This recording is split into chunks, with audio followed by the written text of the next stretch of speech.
Bom dia, tudo bem? A mensagem que Deus colocou para mim hoje, ela diz assim: nada é por nós, tudo é para Deus. Senhor, tende misericórdia de nós. Perdoa, Pai, todos os nossos pecados. Livra-nos de todo o mal. Nos afasta de tudo aquilo que não vem de Ti.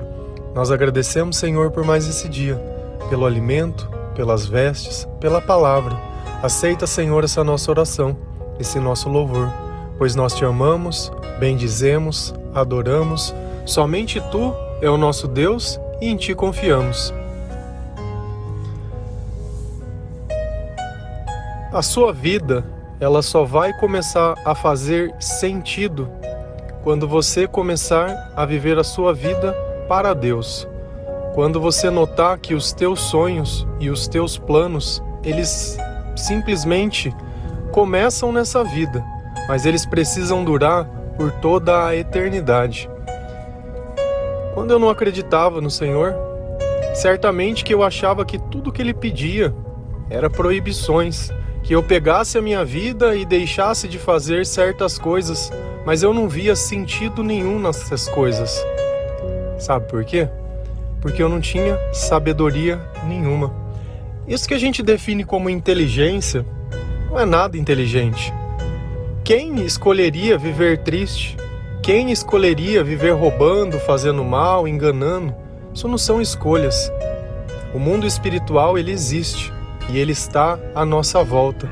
Se nós não vivemos em comunhão com Deus, dificilmente esse mundo ele vai acabar não fazendo parte da nossa vida e de forma negativa. O mal, ele tem propósitos. Um deles, roubar, outro, matar, outro, destruir. E o roubo pode ser da sua felicidade, destruição dos seus sonhos, e ele pode matar a sua vontade de viver. Enquanto Deus ele vem ao nosso encontro e traz coisas totalmente diferentes, a vida ela simplesmente oferece aquilo. E não é uma questão de você ser capaz ou não, de você conquistar ou não, de você ter sorte ou não. Não é o lugar que você nasceu, não é o sexo, não é a cor da pele, não é nada. Nada pode te impedir de vencer. Quando você entender que nada que nós fazemos é por nós. Tudo é para Deus. Tudo é para a honra de Deus, é para a glória de Deus. Quando você recebe um milagre ou uma cura, essa cura não é para você, é para que o nome de Deus seja glorificado. Quando Deus abre uma porta para você, não é para você, é para que você possa abençoar a nossa vida. Se a gente nota, qual é o mandamento? Amar Deus sobre todas as coisas. Então Deus em primeiro lugar e o próximo como a ti mesmo. O amar ao próximo ele faz parte. E o amor ele só é completo quando a gente participa, quando a gente se importa, quando a gente se envolve. E isso que eu tô falando para vocês, que não importa o que a gente faça, tudo tem que ser para Deus, está na Bíblia. Lá em Romanos 14, versículo 7 e 8, a palavra do Senhor, ela diz assim: pois nenhum de nós vive apenas para si, e nenhum de nós morre apenas para si. Se vivemos, vivemos para o Senhor. E se morremos, morremos para o Senhor. Assim, quer vivamos, quer morramos, pertencemos ao Senhor. Então, seja em vida ou seja em morte, nós somos de Deus. A marca de Cristo está em nós. O amor agiu na nossa vida. A oração faz parte da nossa rotina. A palavra de Deus é o nosso guia. E Jesus é a cabeça da nossa igreja. Jesus é os nossos pensamentos. Jesus é aquilo que nos motiva. Então, quando nós deixamos de sonhar sozinhos e começamos a sonhar com Deus, a agir com Deus e a fazer as coisas para a glória de Deus, o seu testemunho aviva a igreja e principalmente aqueles que não creem. Porque é através do nosso comportamento. A primeira Bíblia que um ateu lê é a nossa vida. Então, se a nossa vida puder demonstrar amor até para aqueles que não acreditam, fielmente o Evangelho ele está sendo cumprido. Então, nós não devemos ser crentes apenas dentro de uma igreja, porque aquele é o lugar mais fácil, mas principalmente fora dela. Eu não tenho vergonha de dizer que eu sirvo ao Senhor. Não tenho vergonha de fazer aquilo que Deus me pede. E não porque eu espero que eu seja recompensado de alguma forma nessa vida. Porque Deus ele deixou muito bem claro que os tesouros que nós estamos ajuntando, nem a traça pode corroer, nem os ladrões podem roubar. Então ele está além dessa vida. E esse é o lugar que muito me interessa. Jesus, ele não veio para condenar o mundo, mas para salvar. Quando você sentir que você foi salvo, realmente essa frase vai fazer todo o sentido. Porque você deixa de pensar em você. Você começa a pensar em Deus, no que Deus pensa, no que Deus sente, no que Deus quer. Nós devemos sim buscar confirmações na palavra de Deus, na oração, mas também devemos deixar o Espírito Santo agir na nossa vida através do nosso corpo, através da nossa obediência.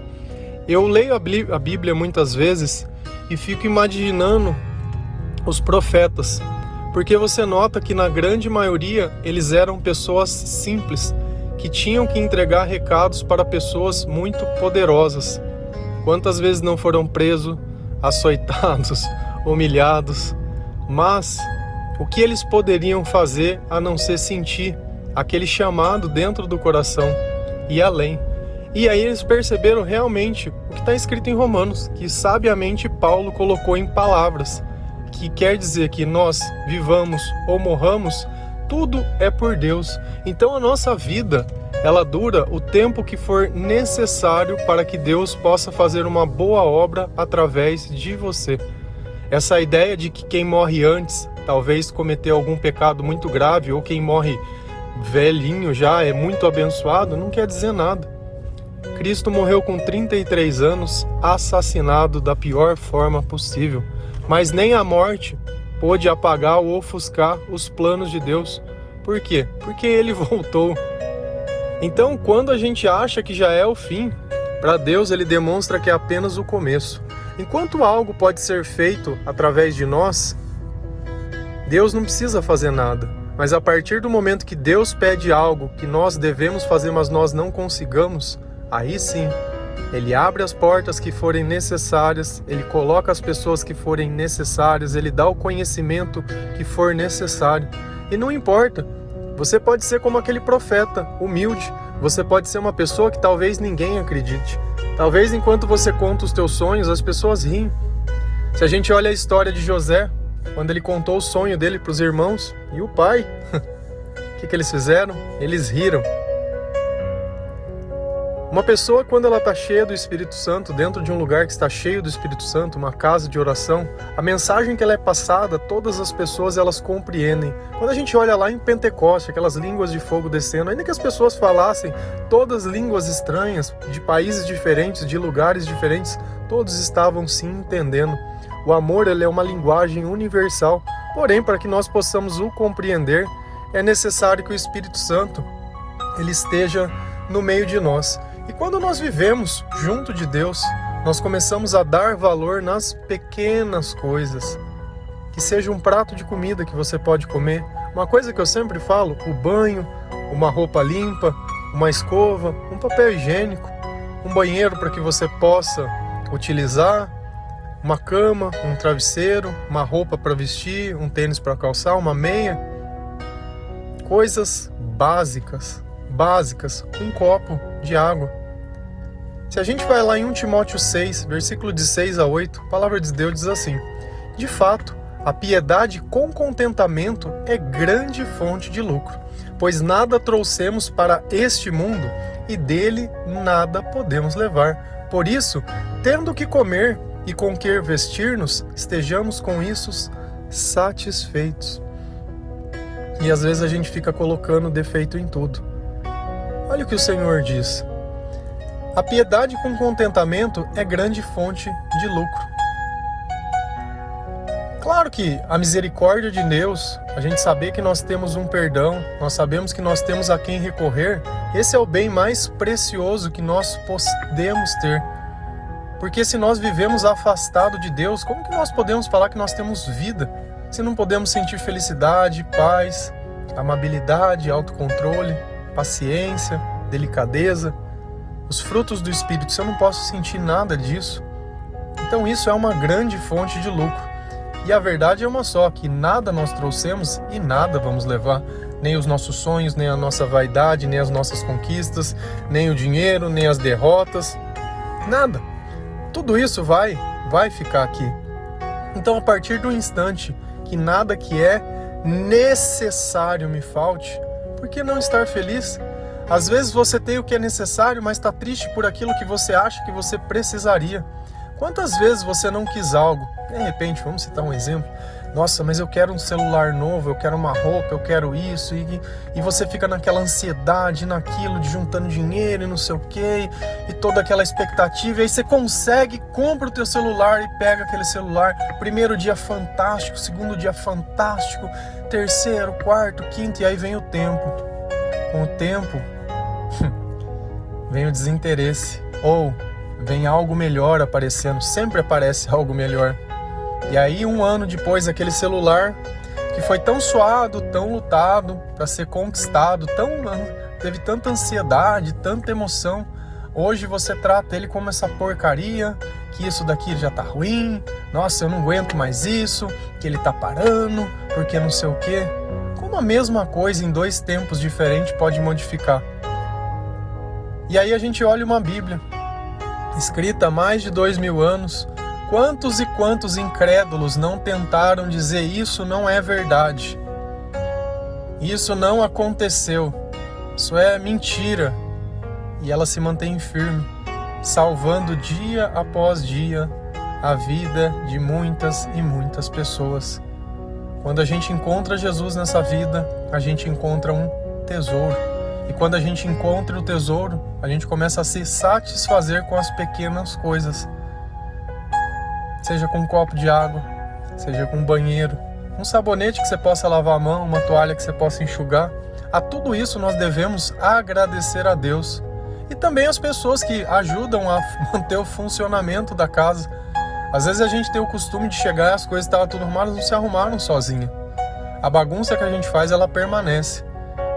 Então Deus é aquele que vem sempre colocando as coisas certas nos lugares certos e no tempo certo. Exatamente assim.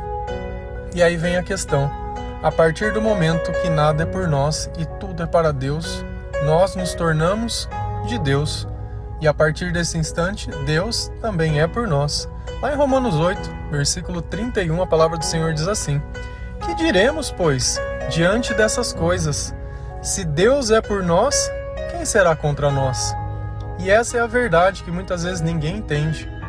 Deus está do nosso lado. Coitado de quem está do outro. Quem pode ir contra Deus? Quem pode ir contra o Senhor? Talvez a justiça de Deus não seja feita no seu tempo, mas as coisas que Deus constrói duram para sempre. E se nós temos esperança, e se nós sabemos que Deus faz sempre o certo do jeito certo, que a vontade de Deus é boa, perfeita e agradável, e que tudo que Deus coloca dentro do nosso propósito e dentro do nosso coração, nós conseguimos realizar, e que ainda que nós tenhamos aflição, Jesus disse: olha, tem de bom ânimo, pois eu venci o mundo. Dessa forma, nós continuamos animando a nossa fé.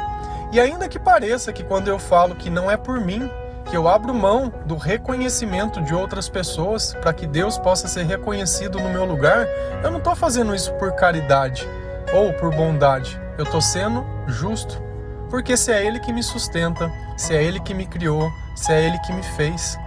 Você imagina que você tenha um filho, que desde bebezinho você cuidou, muitas vezes sem condição, tirou as coisas que eram de você, as coisas que você gostaria de ter para poder comprar o que era de melhor para aquela criança.